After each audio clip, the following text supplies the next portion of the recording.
오늘 월 한 주 월 천일을 승리하신 우리 모두에게 우리 하나님께 영광의 박수 올려드릴까요? 이미 승리한 줄 믿습니다.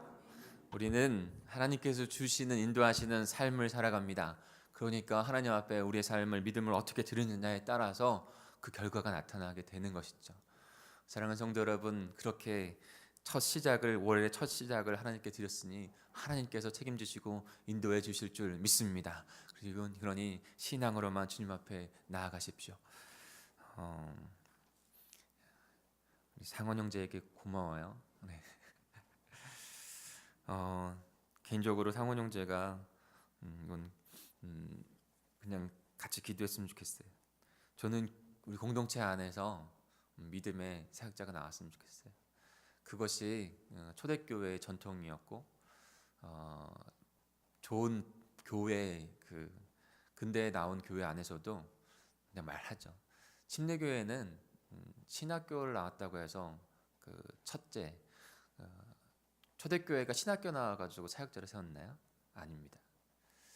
근데 그것이 이제 근대에 들어서 종교 개혁이 이루어지고 그다음에 뭐 가톨릭 안에서도 신학교가 있었지만 근데 종교 개혁 이후에 신학교가 생겨지고 개신교회 신학교 생겨지고 거기에서 편의를 위해서 그 부르심을 받은 사람들을 잘 훈련시키기 위해서 신학교를 그다음에 교단을 그래서 그 교단 안에 신학교 나온 것이 저기가 되기 위해서 그렇게 그 자격 요건으로 둔 것이죠. 그런데 더 중요한 것은 공동체 안에서 인정을 받는 것이에요. 공동체 안에서 그 사람이 목회적으로 신학적으로 그것이 검증되어지고 그다음에 그 부르심을 받았는지 그래서 그 안에서 세우는 것이 가장 이상적인 것입니다. 근데 제가 알기로는 상문 형제가 신학을 생각을 하고 있는 것을 저는 들었기 때문에 기도하고 있어요. 그래서 제가 일반적인 부르심도 있는 것을 알고 있고 그다음에 그 안에 또 학생들을 향한 또 비전을 갖고 있는 것을 알고 있기 때문에 기도하고 있는데 잘 섬기는 것 같아요, 교회를. 네, 기도해 보세요. 그러니까 아침에 좀 공개적으로 제가 좀 그런 마음이 들어서 우리 안에 지금 안수직분자들을 세우는 것도 그리스도의 공동체 안에 섬기는 리더십을 세우는 것입니다. 그리고 그 안에 맞물려서 지금 이렇게 교회 안에 하나님 나라 안에 다음 세대들을 위해서든지 아니면 사역자를 세우는 건 멀리 보이니까 또 김영전 선생님이 대표적인 또 한 분이시네요. 공동체 안에 오랫동안 섬기다가 그것이 이제 부르심 받고 인정되어져서 섬기는 것. 하나님께서 하나님의 나라를 이루어 가십니다. 여러분 사람이 이끌어가는 것이 아닙니다.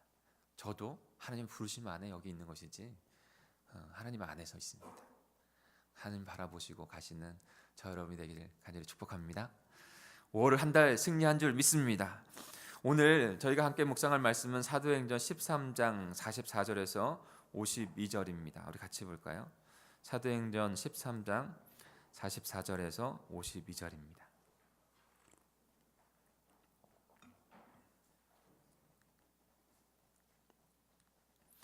제가 한 절, 여러분이 한 절 교독하겠습니다. 44절을 제가 먼저 읽습니다. 그 다음 안식일에는 온 시민이 거의 다 하나님의 말씀을 듣고자 하여 모이니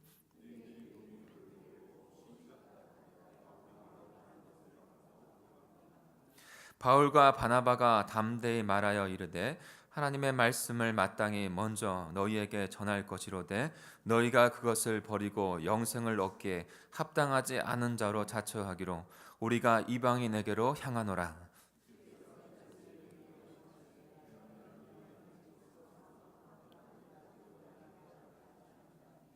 이방인들이 듣고 기뻐하여 하나님의 말씀을 찬송하며 영생을 주시기로 작정된 자는 다 믿더라. 이에 유대인들이 경건한 교부인들과 그 신의 유력자들을 선동하여 바울과 바나바를 박해하게 하여 그 지역에서 쫓아내니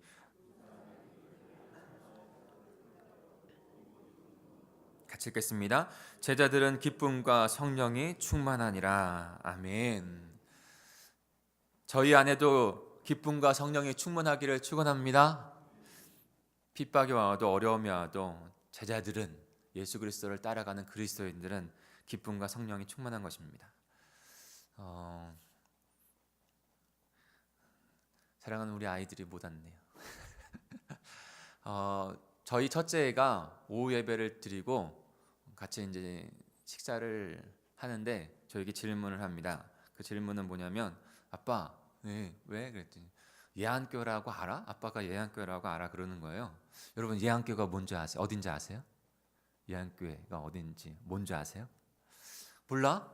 그래서 저는 잘 아는 교회구나 이렇게 생각을 해서 예안교회가 어딘데? 그래서 물어봤어요. 그랬더니 어느 교회가 있다는 거예요. 근데 오늘 오후 말씀을 들으면서 그 교회가 생각났다는 거예요. 왜 그 교회가 생각났는데? 그랬더니 바로 그 예안교회가 예루살렘 교회와 안디옥 교회를 앞글자만 따가지고 그렇게 명명한 것이 바로 예안교회다라고 얘기를 하더라고요. 아, 그 교회 목사님이 참 예, 은혜가 있으시구나라는 생각을 했어요. 아, 좋은 이름이네. 제가 이렇게 얘기해 줬어요. 예루살렘 교회와 안디옥 교회를 따라가려고 하는, 그 예루살렘 교회와 안디옥 교회를 하나님께서 세우시고 어떻게 그 교회가 세워졌는지를 잘 알기 때문에 예안교회라고 지은 것이죠. 하나님께서 하신 교회, 하나님께서 십자가 부활을 이루시고 그리스도를 통해서, 그리고 성령 하나님을 임재하게 하시고 교회가 태동이 되었습니다. 하나님의 몸된 교회가 태동이 된 것이죠. 그리고 나서 그 교회가 어떤 모습으로 가느냐, 성령께서 어떻게 이끌어 가셨는가, 그것이 바로 하나님께서 세팅해 놓으신 교회예요. 그러니까 사도행전이 너무나 중요한 것입니다. 우리에게 본이 되어지고 그리스도의 교회를, 하나님의 나라에, 이 땅 가운데 있는 하나님의 나라의 그 교회의 모습을 우리가 살펴볼 수 있기 때문에 그런 것이죠. 그런데 한마디로 말을 하면 그 하나님의 디자인해 주신 교회는, 예루살렘 교회는, 안디옥 교회는 하나님의 말씀, 하나님 나라의 복음, 예수 그리스도의 십자가 부활의 복음을 전하는 교회였다라는 것입니다. 여러분, 그 하나님께서 디자인해 주신 교회의 그 본질은 변함이 없는 것입니다. 2000년이 지난 이후에도 우리 안에 가장 큰 본질, 교회의 본질이라고 딱 말을 한다면 하나님의 나라를 이루는 하나님 나라의 그 복음, 그리스도의 복음을 전하는 것이에요. 그 전하는 가운데 우리가 함께 그리스도의 몸된 교회를 이루고 지역교회를 이루고 예배하고 주님 앞에 나아가는 거예요. 여러분, 오해하지 마시고 드세요. 그 강조하기 위해서 말씀하는 거예요. 예배가 본질입니까? 아니면 하나님의 나라를 이루어가는 그 복음을 전하는 것 안에 본질이 더 있습니까? 복음을 전하여 그리스도인들이 모여 그리스도의 몸된 교회를 이룰 때 거기에서 예배가 자연스럽게 나타나는 거예요. 그리스도의 십자가 부활의 복음, 하나님 나라의 복음을 전하고 나아가는 교회, 이것이 저와 동광제일교회, 저와 여러분, 우리 동광제일교회 모습이 되어야 할 줄 믿습니다. 사도행전을 보면 그 교회를 말하고 있어요. 예루살렘 교회, 안디옥 교회가 그 교회였어요. 하나님의 나라, 복음이 예루살렘과 유다와 사마리아 땅끝까지 이르러 증거인 되어지는 그 교회. 가는 곳곳마다 복음을 전해서 하나님의 교회를 세운 교회. 그래서 교회의 시작이요 끝의 모습입니다. 우리들의 정체성의 전부예요. 우리들의 정체성, 개인의 정체성, 우리 공동체의 정체성, 개인의 정체성, 공동체의 정체성이 그것이 사그라든다면 그것은 교회의 모습을 점점 잃어가는 거예요. 예루살렘 교회가 복음을 전하고 세운 안디옥 교회, 성령의 강한 역사로 말미암아 예루살렘 교회도 성령의 역사로 일어났고 그 복음을 증거하는 일 가운데 지난번에 말씀드렸던 것처럼 안수식 분자들을 세웠다고 말씀드렸죠. 안수식 분자 세운 이유 그냥 봉사하기 위해서, 그냥 단순한 어떤 모습을 갖기, 행정적인 모습을 갖기 위해서 아닙니다.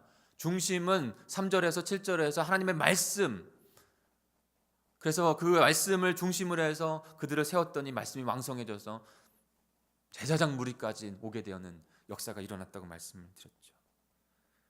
안디옥 교회도 그 성령의 역사, 흩어진 자들이 그 안디옥까지 가서 복음을 전했더니 이방인도 돌아오는, 헬라인까지도 이방인도 돌아와서 이방인 첫 교회가 세워지는 놀라운 역사가 일어난 것이죠.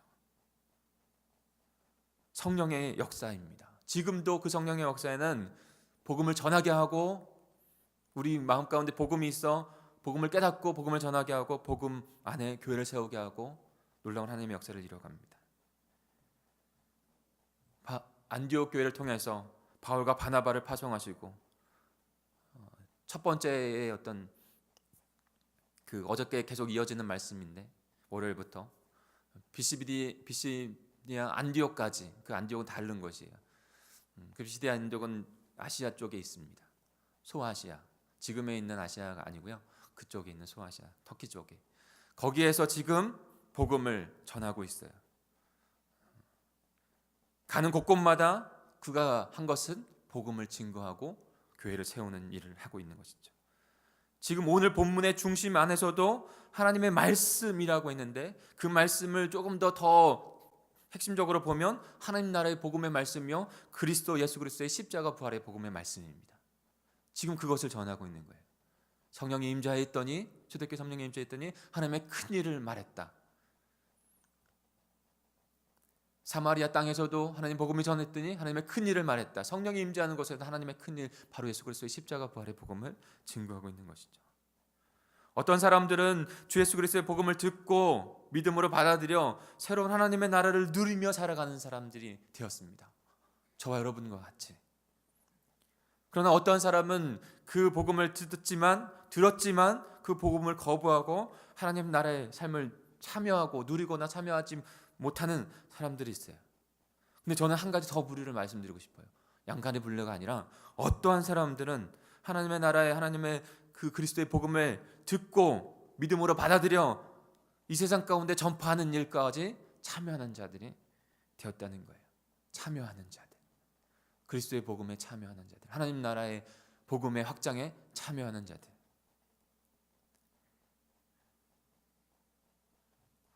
하나님께서 조금씩 더 은혜를 저는 주신다고 생각합니다. 그래서 저 안에도 교회 방향에 있어서 참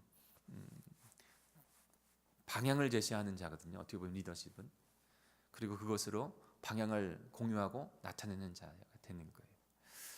저는 소책자를 하면서 참 마음이 감사했어요. 복음서가 이 땅 가운데 구석구석 나눠지는 것이 얼마나 소중한 일일까. 그러면서 하나님의 복음을 전하는 우리가 되면 얼마나 좋을까. 그래서 소책자는 크지 않잖아요. 가슴에 있는 포켓에 그 지갑 정도니까 포켓에 들어갈 수 있잖아요. 그래서 그것을 복음을 나누고 일주일에 한 번 정도 우리 성도들 같이 하나님께 성령께서 인도하시는 대로 그것을 한 포켓을 한 일주일에 한 번씩 가지고 가서 자신의 상황 가운데 그것을 복음을 나누고, 간단하게 복음을 나누고 영적 기도까지 할 수 있으면 하고, 그 다음에 그것을 주는. 저는 박강현 유사님이 그것을 하기 때문에 저한테 그런 제안을 하셨다고 생각해요. 하지 않으면 그 제안 안 하거든요. 유사님이 그것을 해보니까, 전해주면 보니까 영적 기도까지 있으면 좋겠다 생각해서 건의를 하신 것이죠. 우리 안에 하나님께서 역사하셔서 그 하나님의 나라를 이뤄가는 일까지 동참하는 것.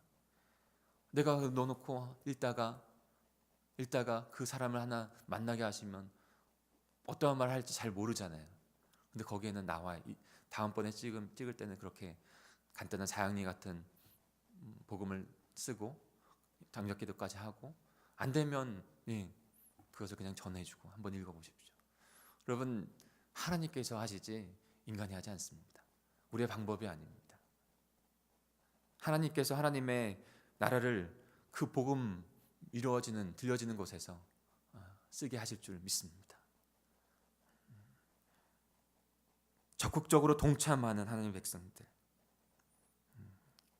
그래서 44절, 45절 그런 일들이 또 일어났습니다. 우리 같이 44절, 45절을 읽어볼까요? 같이 읽습니다. 시작. 그 다음 안식일에는 온 시민이 거의 다 하나님의 말씀을 듣고자 하여 모이니 유대인들이 그 무리를 보고 시기가 가득하여 바울이 말한 것을 반박하고 비방하거늘. 지금 그 안식일에도 다시 우리에게 와서 그 말을 또 해줘라라고 요청을 하지 않습니까? 근데 그 다음에 안식일에 왔더니 그 예루살렘의 그 회당에 유대인들만 온 것이 아니라 온 시민이 다 왔다고 그랬어요. 그러니까 헬라인이든지 유대인이든지 그 이방인이든지 다 온 거예요. 지금 놀라운 역사가 일어나고 있는 것이죠. 그리고 거기에 하나님의 말씀을 다 듣고자 모였다고 했어요. 하나님의 말씀, 그리스도 예수 그리스도의 십자가 부활의 복음. 그런데 거기에 있는 유대인들, 그 복음을 거부했던 자들이죠. 그들은 그들이 나온 것을 보고 시기하고 비방했습니다. 예루살렘에 있었던 일하고 똑같죠. 유대인들이 그 역사를 보고, 그들이 다시 돌아오는 역사를 보고, 하나님의 영광이 올려지는 목사를 보고 시기하고 비방한 것이죠. 그리고 여전히 그들을 거부합니다. 거부하는 자들이 나타나고 예수 그리스도의 복음을 들어서 받아들이는 자들, 더 나아가 참여하는 자들. 그래서 바울의 전도 여행에는 그렇게 구원받은 자들이 참여해서 여행을 하는 자들이 생겨나게 되는 거예요. 우리 46절입니다. 바울과 바나바가 담대히 말하여 이르되 하나님의 복음 말씀을 마땅히 먼저 너에게 전할 것이로되 너희가 그것을 버리고 영생을 얻기에 합당하지 않은 자로 자처하기로 우리가 이방인에게로 향하노라. 하나님께서 뜻하신 것입니다. 하나님께서 디자인하신 것이죠.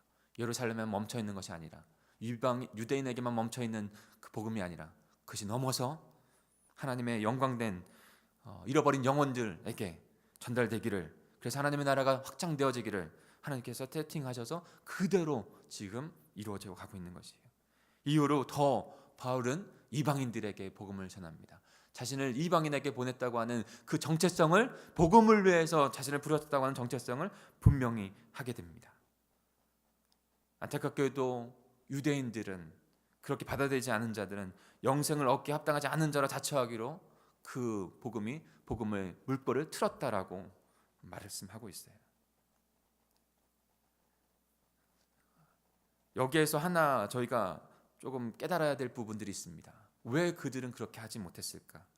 복음을 듣고 어떠한 제사장들은 그렇게 나오기까지 했는데 그들의 마음 가운데 아직도 여전히 복음을 듣고 예수 그리스도의 은혜 앞에 나오지 못한 이유 중 한 가지는 원죄적인 부분들이 있습니다. 자신의 삶이 자기 것이라고 주장하고 있는 것이죠. 시기하고 비방하는 것 가운데 자신이 주인공이 되어야 되는데 그러지 못하고 있는 모습이 있는 것이죠. 잃어버린 백성을 향한 그 부르심을 그들이 아브라함을 통해서, 이스라엘 백성들을 통해서, 제사장 나라를 통해서 그렇게 부르신 것인데 자신들의 부르심은 망각하고 자신들이 주인이 되어서 여전히 그냥 살아가려고 하는 것, 하나님을 믿는다고 하는 것은, 하나님을 섬긴다고 하는 것은 여전히 그냥 허울 좋은 겉모습이요, 그 중심에는 자신이 주인이 돼서 살아가려고 하는 것. 그러니까 이방인들이 들어오는 것, 이방인들이 생명 얻는 것을 탐탁지 않게 여기는 거예요. 그들을 거부하는 것이죠. 자신들만 구원받아야 한다고 하는 그런 잘못된 생각들이 복음을 깨닫지도 못하고 복음을 나누지도 못하게 합니다. 사랑하는 성도 여러분, 저와 여러분은 그리스도의 나라, 하나님의 나라를 위한 부르심을 받았고 그 생명을 얻었고 그 부르심을 전하는 것 가운데 귀한 생명이 우리들에게 있습니다. 이것을 잊지 말아야 합니다. 나만 그냥 받는 구원, 어떻게 보면 그것은 주님께서 세팅한 교회의 모습이 아니기에 어떤 분이 말하는 것처럼 하나님 받을 때 부끄러운 구원이 될 수 있는 것이죠. 우리 공동체가 영혼을 구원하는 일 가운데 나가냐 가지 못하느냐, 마음을 갖느냐 가지 못하느냐, 이것이 제일 저의 첫 번째 되는 부르심의 소명의 사명의 그 길의 모습이에요. 저는 언제나 그것을 체크해야 합니다. 저도 체크하고 우리 공동체 체크하고. 왜요? 저를 그렇게 부르셨고 우리를 그렇게 부르셨기 때문에. 우리 47절, 48절을 같이 읽겠습니다. 47절, 48절입니다. 시작. 주께서 이같이 우리에게 명령하시되 내가 너를 이방의 빛으로 삼아 너로 땅끝까지 구원하게 하리라 하셨느니라 하니 이방인들이 듣고 기뻐하여 하나님의 말씀을 찬송하며 영생을 주시기로 작정된 자는 다 믿더라. 아멘. 저와 여러분도 이방의 빛으로 부르신 줄 믿습니다. 잃어버린 자를 향하여 부르신 줄 믿습니다. 땅끝까지 복음이 증거되어질 텐데, 그렇게 복음이 증거되어졌을 때 이방인이 그것을 듣고 하나님의 말씀을 영접하고 예수 그리스도를 영접하고 하나님의 성령의 그 세례 가운데 작정되어 믿는 역사가 일어났습니다.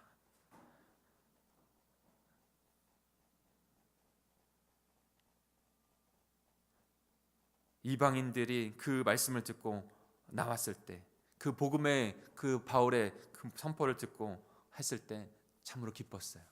자신들은 원칙적으로 유대인들이 하는 모습을 보면 원칙적으로 자신들은 구원에서 배제된 자들이었거든요. 원칙적으로 그 구원 안으로 들어가지 못하는 자들이었거든요. 그런데 하나님의 뜻은 그렇지 않다는 것을 그들 이방인들이 들은 것이죠. 그리고 하나님의 뜻이 우리에게도 구원의 모습이 있다는 것을 선포를 그들이 듣고 기뻤던 것입니다. 그리고 하나님 앞에 믿음으로 나았던 것입니다. 하나님의 마음은 이방인, 잃어버린 영혼들에게 있습니다. 이방인이나 유대인이나 다 넘어서 잃어버린 하나님 나라의 백성에게 있습니다. 바울은 그것을 깨닫고 지금 하나님의 마음으로 그 하나님의 복음을 전하고 찾고 찾아 그 영혼들을 구원하여 나아가고 있는 것입니다. 저 여러분에게도 그와 같은 사명이 있습니다. 우리 마지막으로 50절부터 52절 같이 읽겠습니다. 그러나 그 여정에도 또 여전히 핍박이 있습니다. 같이 읽습니다. 시작. 이에 유대인들의 경건한 귀부인들과 그 신의 유력자들을 선동하여 바울과 바나바를 박해하게 하여 그 지역에서 쫓아내니 두 사람이 그들을 향하여 발에 티끌을 떨어버리고 이고니온으로 가거늘 제자들은 기쁨과 성령이 충만하니라. 아멘. 사랑하는 성도 여러분, 여기서 두 가지를 우리는 보아야 합니다. 하나는 복음을 전하는 일 가운데 여전히 이 시대도 고난이 있다는 것입니다. 하나님의 말씀과 그 그리스도의 복음을 전하는 곳에서 기쁨이 있습니다. 하늘의 기쁨이에요. 그러나 세상과 사단과 대적하는 일이요 영적인 싸움이기 때문에 고난이 있는 것입니다. 혹여나 고난이 없이 그리스도인으로 살아가려고 한다면 그것은 좀 잘못된 방향으로 가는 거예요. 고난이 있습니다. 어려움이 있습니다. 그 고난을 자처하는 것이 그리스도인이요 복음을 전하는 자의 삶의 모습입니다. 교회의 정체성인 모습이에요. 복음을 전해 하나님의 말씀을 전했더니 때로는 고난이 찾아오는 것. 내가 잘못해서 그렇게 당하는 애매한 고난, 그 고난 그냥 고난 말고요. 복음을 전하다가 받는 고난을 말을 하는 거예요. 여전히 우리에게 고난이 있어야 될 줄 믿습니다. 저와 여러분이 더 아멘이 됐으면 좋겠어요. 그리고 또 하나 우리가 깨달아야 될 것은 그러나 우리에게는 그 고난이 올지라도 제자들은 기쁨과 성령이 충만했다. 우리에는 기쁨과 성령이 충만한 것입니다. 복음을 전하는데 기쁨과 성령이 충만한 것이요. 복음을 다시 한번 깨닫고 전하니까 그 복음이 나에게 적용되어진 것에 하나님의 나라 백성이 되었다는 것에 기쁨이 있으니까 성령이 충만하게 더 되어지는 것이죠. 그러면서 그들이 하나 이상한 행동을 합니다. 두 사람이 그들을 향하여 발에 티끌을 떨어버리고 발에 있는 신발에 있는 티끌을 떨어버렸다는 거예요. 그리고 이고니온으로 갔다는 거예요. 여러분 무엇을 의미하는 것인가요? 이것은 예루살렘에 있는 유대의 문화 가운데 이해해야 하는 모습이에요. 뭐냐면 이방인 땅에 묻혀온 티끌 어떤 그것조차도 예루살렘으로 그것을 가져올 수 없다 해서 그것을 티끌을 털어버리고 예루살렘 성으로 들어왔어요. 그 안에는 하나님의 나라 안에 그 지금 바울이 하고 있는 행동 가운데 갖고 있는 것은 하나님의 나라 안에 백성 안에 우리가 되어져서 기쁨을 누린다라는 것을 의미하는 거예요. 하나님의 백성이 아닌 자들이 하나님의 나라로 들어오는 것이 아니라 오직 하나님의 나라 하나님의 백성을 이루어 가실 텐데 우리가 하나님의 복음을 듣고 나오는 우리가 바로 하나님의 백성이다라는 것을 의미하는 것이에요. 그렇게 하나님의 나라를 이루어 가겠다라는 것을 의미하는 것이에요. 그러니 그들이 핍박이 와도 고난이 와도 하늘의 기쁨과 성령의 충만하심으로 그 여정을 이루어가는 것입니다. 사랑하는 성도 여러분, 세상은 우리를 그냥 두지 않습니다. 핍박 가운데 고난 가운데 있게 합니다. 우리를 깨어지게 하고 나눠지게 합니다. 때로는 저도 연약해서 부족해서 그 깨어진 가운데 연약한 가운데 때로는 넘어질 때가 있더라고요. 저뿐만이 아니라 우리의 가정과 또는 공동체도 우리가 잘못해서 깨어지게 할 틈을 생기게 할 때도 쓰임받을 때도 있더라고요. 그리고 또 고난받을 때도 있어요. 그러나 우리는 멈출 수가 없습니다. 우리가 주인공이 아니에요. 하나님의 나라, 하나님께서 주인공이세요. 하나님께서 그 일들을 이루어 가세요. 그러니 다시 우리는 연약함도 내려놓고 우리의 잘남도 내려놓고 그 주님의 영광을 위하여, 주님의 잃어버린 영혼들을 위하여 멈추지 않고 담대하게 하나님의 말씀을 거침없이 전하는 그리스도의 복음의 발걸음들이 되어야 될 줄 믿습니다. 5월 한 달도 그렇게 승리하시는 우리 동강의 모든 성도가 되기를 간절히 축복합니다. 우리 같이 기도하겠습니다. 하나님 감사합니다. 주님의 말씀을